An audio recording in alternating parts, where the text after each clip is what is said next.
ওকে বাচ্চারা, তোমরা কি হাসির ঝড়ের জন্য তাড়াতাড়ি চোখ বন্ধ করো আর ভাবো একটা দুনিয়া এখানে কলা গাছের টুপি পরে আর বিড়াল স্কেটবোর্ড চালায়। হ্যাঁ, আজকে আমরা সেখানেই আসছি। তো ভাবো একবার, মনু নামের একটা বানর ঘুম থেকে উঠে ভাবছে, আমি যদি আমার কলাটা টুপি হিসেবে পড়তাম। সে কলাটা মাথায় চুকিয়ে বাইরে বের হতে থাপাস কলার খোসা পিছলে গেল, দেখা গেল ওটা ওর নিজের টুপি। এদিকে টিয়া বাগিনী কেক বানাচ্ছে, কিন্তু সে অতবার ডিম ফাটায়া ততবার একটা করে ছানা বেরিয়ে এসে নাচতে শুরু করে। এখন ওর রান্নাদর পুরো ফুসফুসে জানসারে ভরে গেছে, আর কেকের বদলে সে বানিয়ে ফেলেছে অমলেট ডিস্কো পার্টি। আর পিকু টিয়া পাখিকে কি ভুলে সে সুপার হিরো সেজেছে। একটা মোজা কাঁধে কোয়াপের মতো বেঁধে সে এখন উড়োতে আবে।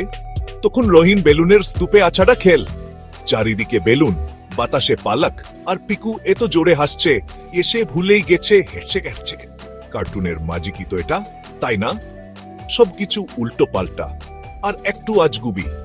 তাই পরের বার যখন মন খারাপ হবে, মনে রেখো কোথাও একটা বানর কলা টুপি পরে আছে আর একটা বাগিনীর রান্না যাওয়ার ডান্স ফ্লোর। হাসির জড়ে যোগ দেওয়ার জন্য ধন্যবাদ বন্ধুরা।